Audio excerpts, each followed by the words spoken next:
Welcome to the State of the Nation. I'm your host, Mike Sham. And as you know, we have taken a lot of interest in the situation in Gauteng and the Gauteng metros. And there's been a whole lot of change in the Gauteng metros. We know the celebrated situation of the axing of Mayor Celia Brink in Tshwane. There's been numerous mayors in Kuruleni, but no city in South Africa has been run as badly as Johannesburg. And now thinking that the old solution will work again, the ANC has risen again to get back into power after having puppet mayors for a couple of years. That didn't work out. Now the ANC has got back into power with the help of Action SA. And joining us today is Nobuhle Mthembu, the Speaker of the City of Johannesburg. Welcome to the State of the Nation. Good morning, Mike, and thank you so much for the invite. Yeah, now, when I spoke to Michael Beaumont, he said that I must get you on the show because he knows how passionate I am about Johannesburg and the mismanagement of Johannesburg. And he said, rather than asking him about it, I should speak to you about it because you're now the Speaker in the City of Johannesburg. I know it's only been a short period of time. There's not a lot that can happen. But what do you think of your coalition partners? Mike, we are not in coalition with anyone in the City of Johannesburg. We agreed with the African National Congress that we'll vote with them issue by issue, provided it benefits the residents of the City of Johannesburg. Hence, we decided to occupy legislative seats, including the Speaker and 2 chairperson position. And in the legislative arm, that's the arm that holds the executives accountable. And how do they hold the executives accountable? They hold the executive accountable through the different Section 79 committees. Those different Section 79 committees can summon an MMC to come and account. And as Action SA, what we are saying is that we want those different Section 79 committees to be able to invite residents so residents can get to understand what is happening in all those committees. We want to bring legislature back to the people through your ward governance, your public participation, your ward committees. That's what we want to do. But most importantly, we do want to see service delivery being rendered in the City of Johannesburg. And obviously, excuse me, and obviously it sits with the executive mayor and the different MMCs. But from legislature, we can also tell them when we get complaints that we receive complaints relating to 1, 2, 3. Executive mayor, different MMC, what are you going to do about it? Because at the end of the day, as the wing of legislature, we are the ones that have to hold you guys as the executives accountable. And we have to report back to our communities. So that's something that, Mike, we take seriously, and we are not going to fail on that one. Let's start off with the executive mayor, Dada Marero. Now, I've got enormous respect for him because it's the first time ever that I've heard an ANC politician that told 100% the truth. He said he was going to do nothing as mayor, right? He promised that in his term of mayor, nothing will improve in Johannesburg. That's what he said. His words, not mine. And he seems to be absolutely determined to deliver nothing. I mean, at what point does the city start delivering on what it's meant to do? I mean, you speak about these public partnerships and people getting involved and people taking back the city. Surely, if it's the city's job to deliver water, we pay them for that. Do we have to have a committee meeting to say that our taps don't run every day? Thank God, Mike, I am not the spokesperson for the executive mayor because that person have their work cut out. So what I can tell you now is from legislature, because service delivery, as I said, it lies mainly on the executives. But from legislature, when we speak about public participation and public engagement, when our ward councillors call those public meetings, that's when we invite the different entities. We invite Johannesburg Water, we invite City Parks, we invite City Power, we try to even reach out to intergovernmental relationship ESCOM, because when you go to your township now, most of the areas in the township fall under ESCOM. So that's what we're trying to do. Then the different entities also can be able to inform the residents what are the issues. And if they've logged their calls and the ward councillors have escalated, but still they're not getting any relief, then the different entities are there to account. Because remember, the different entities also have to go up to the city manager. The city manager also has to hold those people accountable. So that's where we are, Mike. That's why I'm saying from legislature, that's I'm explaining it and breaking it into two. That we've got the legislative arm and we've got the executive. Executive is executive mayor with his different 10 MMCs. From my side, as the speaker, I've got the chair of chair and the different section 79 committee chairpersons. That's the difference between the two. So with us, we engage more with residents. We try to fill that breach between residents and the council, or the residents and the municipality. So if something is not happening in the executive side of the city, through the office of the speaker, we can receive complaints. We've received complaints already about certain councillors, right? We receive those complaints, we attend to them. So we can only How do you act. attend to them? If it's a complaint about a certain councillor, then we have to involve the chief whip of council, number one. We have to call the councillor. We have to meet with the ward committee to understand, to get the full story of what's happening. Then after that, it goes back to governance. It goes back to the chief whip to do a thorough investigation. Then from their findings, they bring it back to me. From their findings, then when we look at the report, we'll get recommendations in terms of if the councillor is guilty, then the councillor needs to be referred to the ethics committee through the office of the speaker. And if it's one of the members of the ward committees, there's processes put in place. You find that some of them don't attend meetings, 3 consecutive meetings, and you don't even submit a leave of absence. If that's the issue, we have to release you of your duties, which means you are not serious about serving because you got elected to represent the residents in that particular ward and to work with the ward councillor. Then we have to release you because you are not committed to serving the residents. So these are issues that sit in the office of the speaker.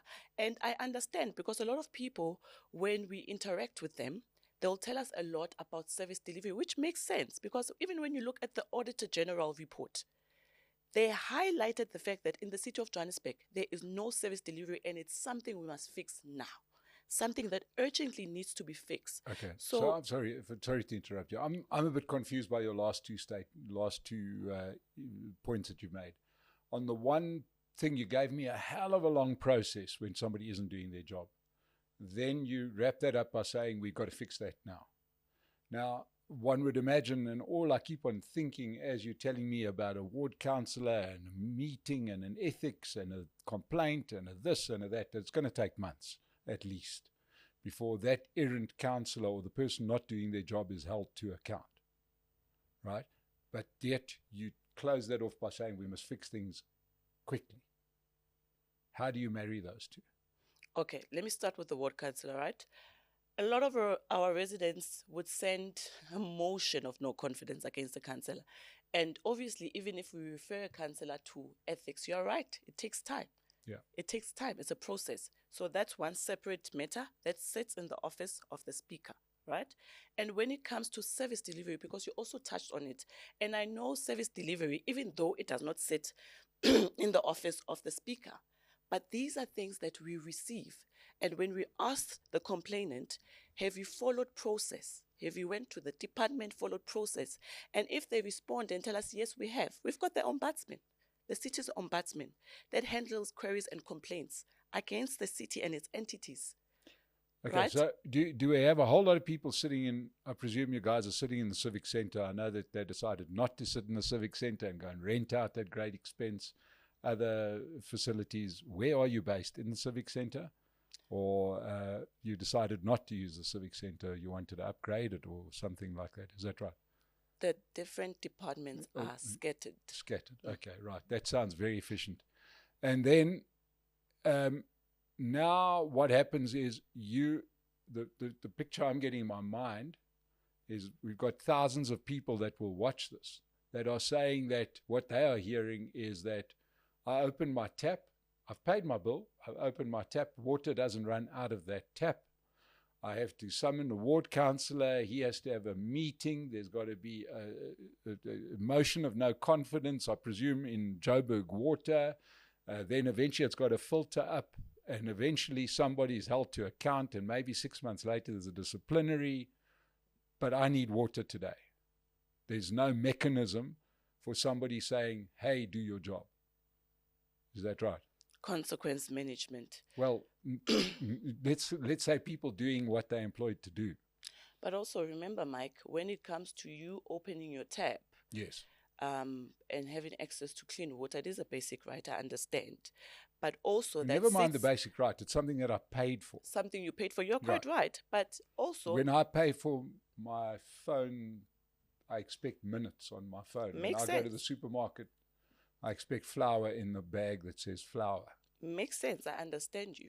So that's where we come in from this legislative wing, whereby we've got EISD committee that can summon the MMC of EISD to come and account and tell the committee members, why is it that when the residents are opening their taps, there's no water coming out? Because at the end of the day, the MMC of EISD is the political leader or head for that department. Remember, that department that deals with water, that department that deals with sanitation, that deals with electricity. So that's why I'm saying the issue here is consequence management and the lack of accountability from certain people that are in positions.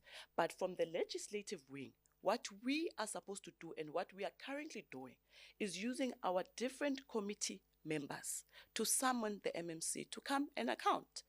So that's something that's been put in place from legislative arm of council. You've been there, and I know it's a short period of time and it's a bit unfair, but have any heads rolled yet? We've been there for a month. Yes, it's a month. Not yet, because everyone, according to my knowledge and what we have, everyone we've called to meet with us to share their plans on how to mitigate some issues we have in the city of Johannesburg has come on board. Even today, we've got the chairperson of EISD. Sorry, they've come on board, but yet we still don't have water in the taps, we still have street lights on, we still have potholes all over the show. So where have they come on? What does that mean? You must understand, Mike, we've been in this office for a month. Yes. When I say they've come on board, they were willing to meet with us so that we can tell them. But they're not willing to meet with you. They have to meet with you. They were willing to meet with us, which they have, with the different Section 79 committee chairperson. But what were their options? You're saying they're willing, as if I'm not willing, what do I do? Not pitch up. Look, they can dodge you. It's been happening in the city whereby, as a committee, you wait for an MMC to come. And the MMC constantly has excuses. It has happened.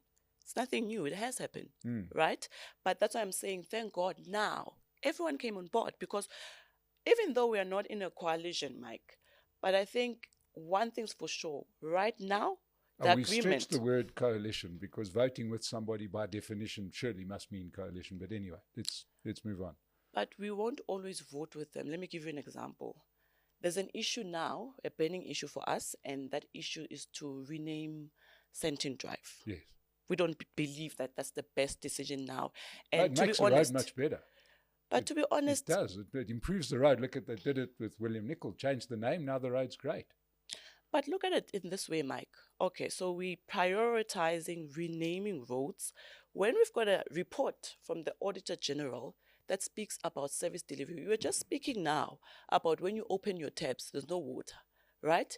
The residents are up in arms. When they switch on their lights, there's no electricity. So surely we need to have things that we prioritize, and that's service delivery, to make sure that when you open your tap, water is coming out. So that's what we are saying as Action SA, that guys, let's focus on the ball right now. And let's look at the Auditor General's report and make sure that our residents do get that service delivery. When you look at the billing issue, we've got a billing issue, a huge billing issue in the city of Johannesburg. And how the municipality continues to function is to get the grants, loans, and to collect revenue. Number 3, we are failing or struggling to collect our revenue because the bills that go to our residents are incomplete. So we've got all of these issues, but we are going to prioritize to rename another road right now when we've got pressing issues like this. So that's why we are saying, we're not saying that it's not important. Actually, we are saying it's not important. It's not a priority. What we are saying is we've got a huge thing, elephant in the room, and that elephant in the room is that even the Auditor General is saying, City of Johannesburg, wake up, service delivery must happen now. Yeah. So instead of focusing on that, we rename roads. And I'd just like to bring the State of the Nation viewers in on the picture. Santon Drive is one of the arterial routes in the Santon CBD.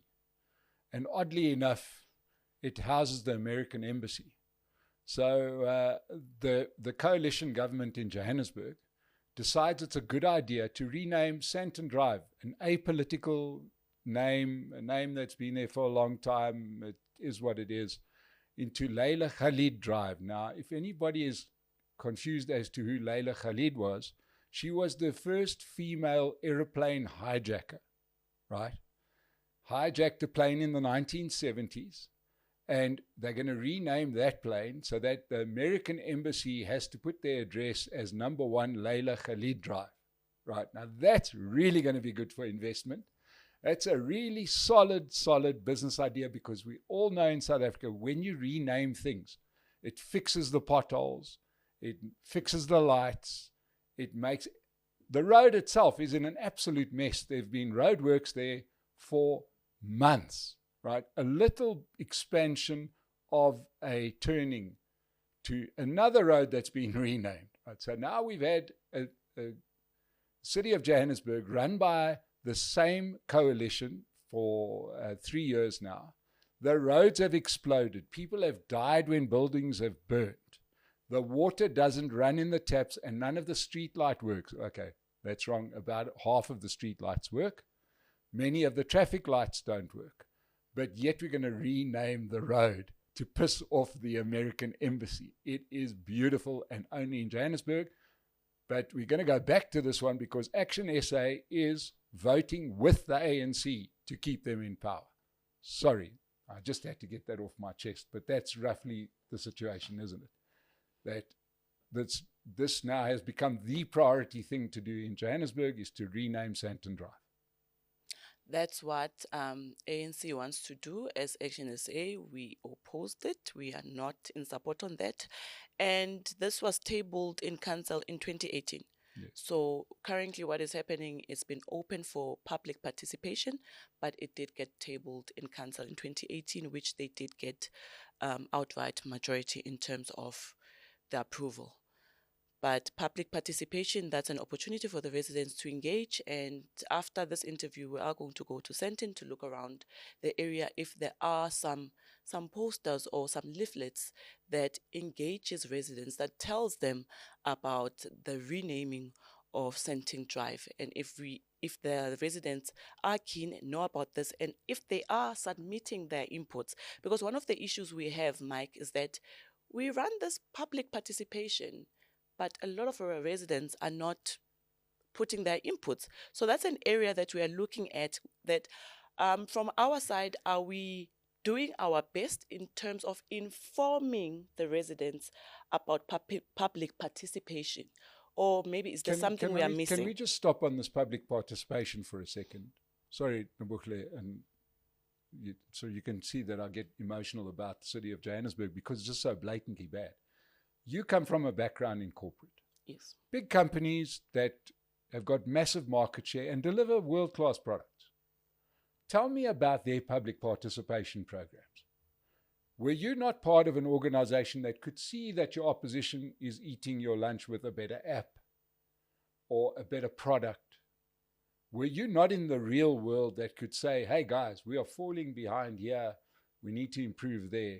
Did you need to contact 10,000 of your clients first to say, oh, our app's been down for 6 months? Or did somebody within those corporates say, hey guys, this is probably not a good idea, our complaints department has got a number of calls saying our app's down? You know, I'm curious because you keep on going on about public participation. Right now, do we need public participation, for example, when we've overused this example, when the water doesn't come out of the tap. Now do we need a whole public participation before the city realizes, oh hell, the water's not running out of the taps? I'm sure the 16,000 phone calls we've got can work as public participation or not. But this is two different things, Mike. Office of the Speaker. Yes. It deals with public participation. Right. The Office of the Speaker must make sure it takes legislature to the people. That's what we do. That's one of our functions.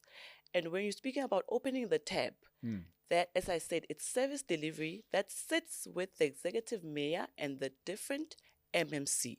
So from our office, which is the Office of the Speaker, we have to do public participation. Okay. And those 270 councillors that are in the city got elected by the residents. When we take decisions in council, we have to go back to the residents and inform them through public participation, because at times there are ward councillors that don't call public meetings, right? So from our side in the Office of the Speaker, we have to make sure that the residents know what's happening.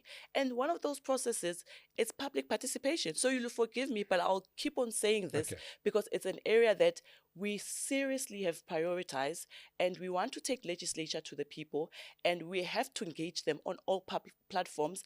And public participation is the way forward for, right now. It's one of those methods that we are going to use, apart from your ward committees, apart from your public meetings, and apart from engaging with the residents, right? Because at times the residents will call you. For example, after 12 today, around 11 or 12, I have to go to Nobuhle. Nobuhle, the residents have blocked the roads. They've blocked the roads. The executive mayor is not in town. So I have to go and listen to their plea, because obviously the executive mayor is not in the city. So when that gets immediate action. In other words, you've got to block the road, burn tires. That gets people out there. But taps not running doesn't get people out there, because we don't burning tires and putting rocks in the road. Look, the constituencies are different, and it's unfortunate that is that code like, for in other words, suburban areas don't riot, poor areas do, therefore we go pat them on the head? I went to a suburban area last week. They did not ban any tires. Right. I went, they organized a meeting, and they were there with their grievances, and they handed a memorandum to the Office of the Speaker. No burning of tires. So constituencies are different. Today, it just happens that there's a constituency or a ward in Nobuhle that's burning tires. So as the Speaker, the executive mayor is not in the city, is out of the country, I'll go and hear what the residents are saying, because when I got in office, I said I will be a speaker that's accessible, that is found among the people. So whether I get called in the suburbs or I get called in the township where they are burning tires, I'll go. And when I'm there, I'll speak to them about this issue, that we cannot every time when we are frustrated burn tires, destroy infrastructure. It's not right. But those issues, you need to inform residents and tell them in those meetings that this infrastructure you are destroying, it's here to assist you. When you destroy it, guess what? You won't have working robots here anymore. So you have congested traffic because nothing is happening, nothing is working. So you need to go there. My constituencies are not the same. There's different dynamics in the city of Johannesburg. We've got 135 wards. And 125 wards, it's a different constituencies with different backgrounds, different challenges. So that's what we have to deal with. But I go everywhere. So does anybody hold the executive to account? I mean, I don't understand in running a city, and I'd imagine it's not easy. It's a big entity. What is the mayor going to learn overseas that's going to turn the streetlights on at night?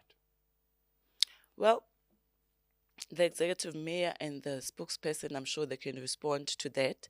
But when you're talking about accountability, when it comes to the fact that there's no water, you said that when you switch on the electricity, there's no electricity. No, I didn't say that. Well, that's a separate issue. Electricity we haven't touched on. But certainly, as I was telling you off air, I drove from Parkhurst to the airport last night, and there was not one light working on on the M1 highway and the M2 highway, all the way up to the airport.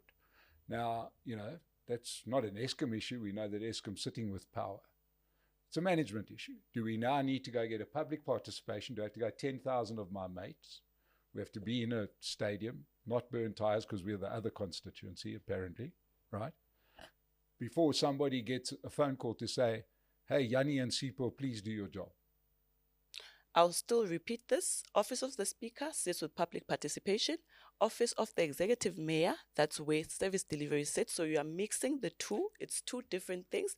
But I'll respond when it comes to accountability. In an ideal world where everything is functioning, the Executive Mayor is the person that holds the executives accountable. When? And that's where, in an ideal world, right? That's what he should be doing. But as I said, coming here, I'll touch on Office of the Speaker, because that's where my work or functions are. And I will tell you how from the Office of the Speaker, through the different Section 79 chairpersons, we can hold the executives accountable. But it's two different things, now Mike. I've had the leader of your party, Herman Mashaba, and Michael Beaumont, separately, telling me how they have to end the mayoralty of Celia Brink in Tshwane because they want the speaker position so that they can hold them to account. That's what they're going to do in Johannesburg. But you're telling me that you can't really hold them to account. You can only get public participation, and then I presume drop off a document and says, the public got together in this hall and very politely said, please, can we get water running through our taps? Please, can we get street lights at night? Please, can the roads not explode? Is that the accountability that Herman Mashaba and Michael Beaumont were talking about? Or the difference that you're going to make? I still think you don't understand legislative arm and the executive. I still stand by that point. Do you understand the frustration of the Johannesburg residents? 100%, because I'm also a resident in the city. But do you understand how it was sold to us that Action SA were going to back the same ANC government that has destroyed Johannesburg, right? Going to back them by keeping them in power, allowing them to go on overseas trips, for example, right? But yet you can't do anything about it if they don't do their jobs. That's really what I'm hearing. If you give me an opportunity to speak, as I said, there's the legislative arm, and you cannot separate public participation. As a resident of the city, also, I know the challenges that the city is facing. When Action SA decided that it will occupy legislative seats, what we said, and we are still saying up to date, number one, we are not in coalition with the African National Congress. We'll vote with them issue by issue. Number two, holding the executives accountable. There's two ways to do it. The executive mayor must hold his executive accountable, number one. But from the office of the speaker, how we hold the executives accountable is through the different Section 79 committees. Those different Section 79 committees can summon the MMC. Let's just say MMC of transport, for example. He can come to the transport committee and account in that committee. That's what happens, right? This is where we are holding the executive accountable. As the speaker also, I can speak to the executive mayor. But when it pertains to executive mayor and what he does in his daily responsibilities or duties or even traveling abroad, that doesn't come to the office of the speaker for him to ask permission from the office of the speaker. What he does is come to the office of the speaker and report that he'll be out of the country. He'll be out of the country, and obviously we know there'll be an acting mayor. So that acting mayor is the one who will handle his responsibilities and duties while he's out of the country. That's one thing that we must understand, Mike. As Action SA, we are holding the executive accountable through the different Section 79 committees, but the legislative arm has to engage with residents, and public participation is something that has to be done. We want to take legislature back to the people, and when we take legislature back to the people, we also go with our entities. We know there's problems with water, hence Johannesburg Water is an entity that needs to be there. We've got problems when we switch on our lights. Hence, Johannesburg City Power has to be there. We are also communicating with Eskom because constituencies are not the same. When we go to Soweto, majority of Soweto residents get their power from Eskom. So those are the entities that we invite so that when we engage with our residents and they've got questions that pertains to those different entities, that the entities are there to respond. The MMCs are also there to respond. That's what the office of the speaker does. Okay. I 100% understand the frustration of the residents, and the frustration mainly lie on the executive wing and not legislature. That's Okay, one so thing we understand. with your short time in office, does the executive not understand the frustration of the people? Because it's then not up to you to do anything about it. You've explained you're not there. You're all about process. That's fine. In other words, it's sounding more and more to me like the speaker's just a rubber stamp, just sort of says, objection, Your Honor, the judge isn't really listening.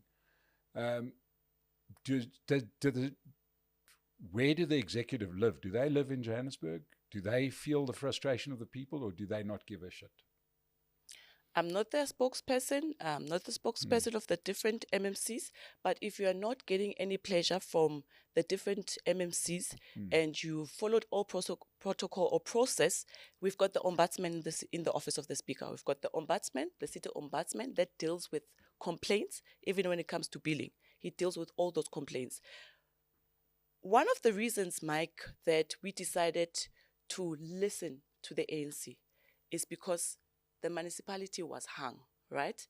Number two, we all saw that the residents are not getting what they're supposed to be getting, which is service delivery.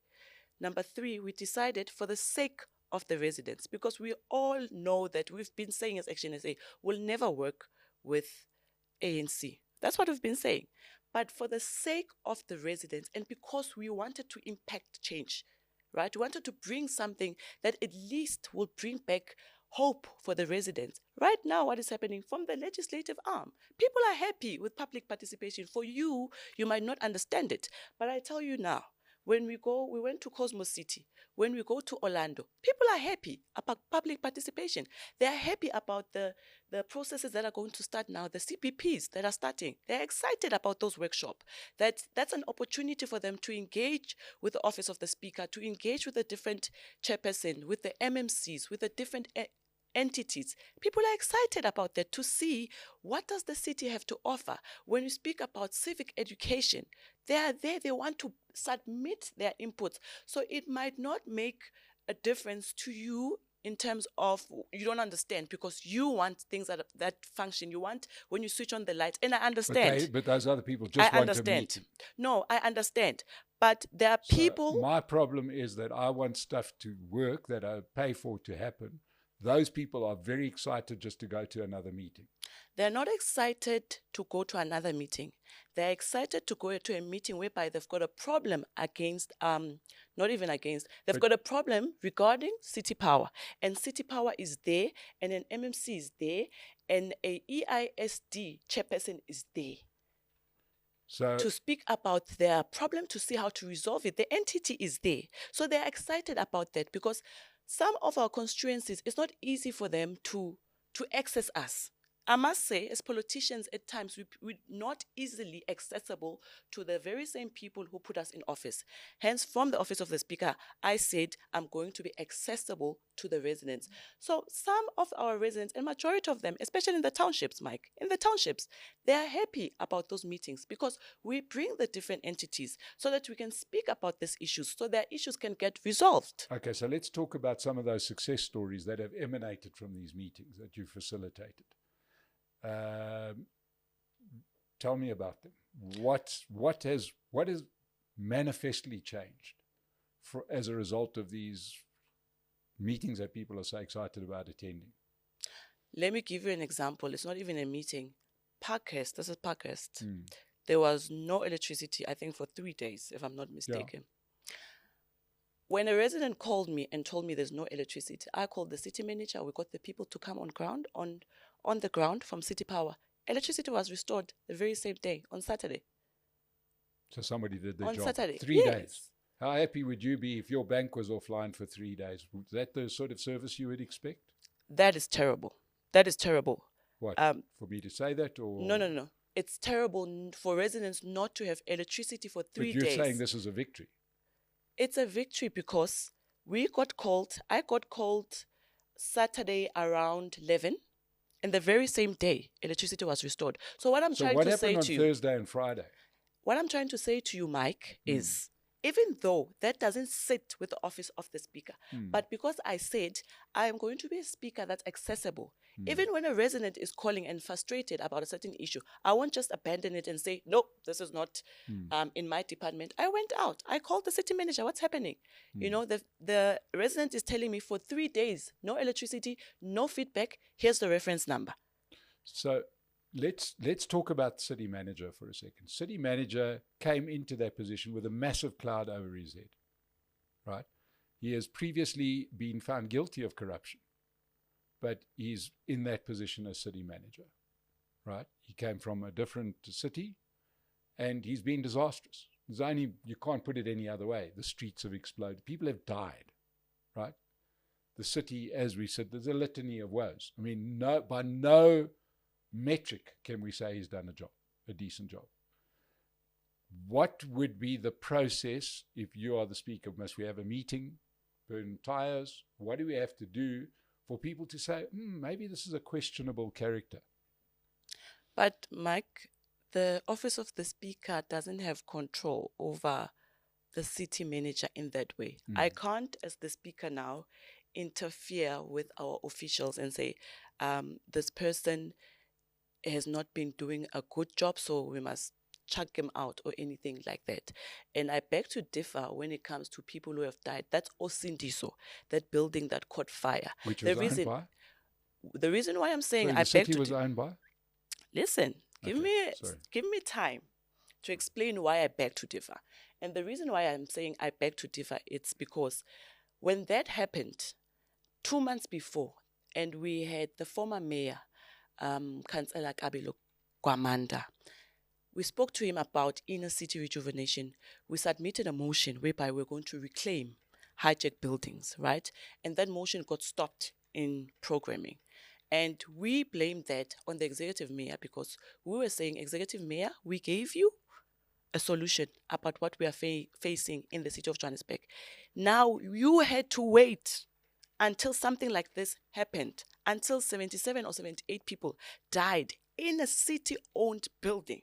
So that, from our side, we blamed it on the executive mayor. You know why? We blamed it on the executive mayor.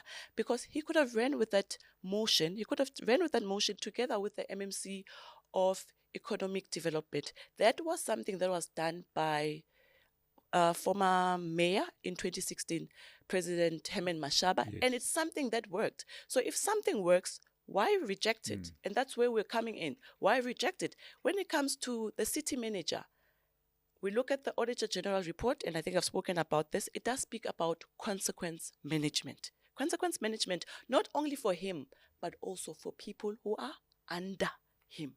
And it did highlight that we should fix that. There's no consequence management in the city of Johannesburg. Hence, we now have a disciplinary board that needs to deal with issues like that. Who's before the disciplinary board right now? Anybody?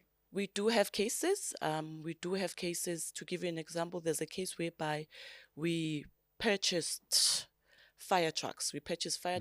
But the fire trucks were not delivered. So obviously, that person has to be held accountable. That case is going to the disciplinary board for them to look at that. Courts that one can go to, jails? Does that form part of it, or is it just a disciplinary board? Maybe a person gets suspended with pay.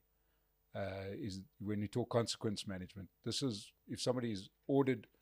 It's much like what our Minister of Justice did. You get a loan, but you're never paying it back, and there's no agreement. Well, then that's a bribe, isn't it? If I order fire trucks and if I know fire trucks are delivered, that's theft. It is. Right? You're talking disciplinaries. When does the disciplinary stop and the legal steps start? Okay. So this is a new process when it comes to the disciplinary board because as you have mentioned, you'll get suspended with full pay and you stay at home.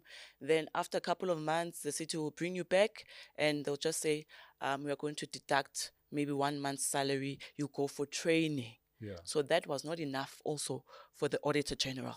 it was not enough. There's no consequence management. So now when we've got the disciplinary board, they will send recommendations after they are done with their investigation. So the recommendations will also include, they'll say to the executive, open a case, we've found this evidence, and they'll submit the evidence. And then it's up to the executive to decide. So you were in corporate, in the world of finance. If somebody stole money from the bank, was there a disciplinary and then a process, or did somebody phone the cops?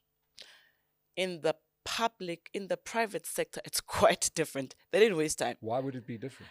It's, I think it's the accountability issue, Mike. I don't want to lie. Crime's crime, isn't it? Everyone to equal before the law. But I find that in the public sector, they're a bit slow when it comes to accountability. On purpose, because they don't want to be held to account. But I want to just, let's while we're talking here, one of the big selling points, certainly put forward on the State of the Nation for voting with the ANC, not coalition, voting with them, right, was that in a city that generates 80 billion rands worth of revenue, your city saw fit to go and borrow another 2.5 billion. Right? And according to Herman, do I really want the city to grind to a halt? And I said, do I really want to give an alcoholic keys to the liquor cabinet? Right. So the question is, it seems like you were brought in, and Action SA were in to approve this 2.5 billion rand loan to a French bank, which us residents of Johannesburg are going to have to pay back, which I presume was it earmarked for capital expenditure, but it's actually going to go to current expenditure, right? Has that loan been approved? Has that money landed in your bank account? We're in October now, so yes, it has. You know what the problem is, Mike? The problem is that as the city, we are not collecting revenue. So is the solution to that to go and borrow more money? Because that's what Herman was telling me. Listen, remember I said to you, the city functions on or depends on grants, loans, and revenue. So if one of the three is not happening, in this case, it's revenue. Even when we borrow money, and you are correct, you said this money was supposed to help with CAPEX project, but it's not going to go to CAPEX project because we need operational funds, right? So because we are failing to collect revenue, we got a loan that's even higher than what we are currently collecting from the finance department, which is supposed to help in terms of revenue collection, but obviously it's not. So even though we want to continue with CAPEX, I know there's a lot of areas whereby they would like to have recreation centers, which makes sense, right? But there's simply no money for that because we are getting this loan so that they can help us with operational costs. But in an ideal world, we would be collecting revenue, and all three of the things that I have mentioned will be happening and will help the city, that when we get a loan, that loan will go to the right place. If you get a loan and that loan is supposed to go to CAPEX project, then it must go to CAPEX project. But that is something that's not happening.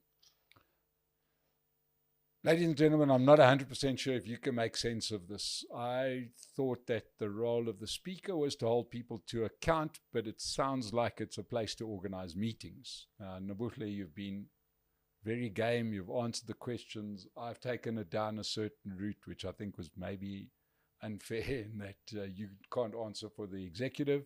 You can't, by all accounts, really hold them to account. Only after a lot of meetings, and then you give them the minute of the meetings and you hope like hell that they do something. But it doesn't look like a solution for the city of Johannesburg. Good luck. We will be behind you. Tell us where we must go to burn tires or to attend a meeting, because surely we have to have a meeting so people can understand to switch on the street lights at night. But this is a city that has to be, I've got to say, we could sell it as a tourist attraction. You have to come to Johannesburg to see what happens when a city dies. It's incredible that the city has died in a matter of 4 or 5 years. It is absolutely catastrophic, right? And what was once the business capital of South Africa, the place that really gave birth to the South African economy, is literally dying. Action SA say they're going to pull it right. They've got the speaker. And full credit to the speaker, Nobuhle Mthembu. She's answered the questions. Clearly the problem sits in the executive, but the executive now has an outright majority with Action SA's votes. So all we can do is wait and go to public participation meetings and hope that what happens at those meetings is people realize, oh, well, maybe the residents aren't too happy about taps that don't have water running through them, or roads that are full of potholes, or buildings that are catching alight, or streets that are exploding. So if you are a Johannesburg resident, good luck. As the mayor correctly said, he's not going to do anything, but he is overseas right now, so that's something. I'm sure he's learning lessons from a city somewhere else.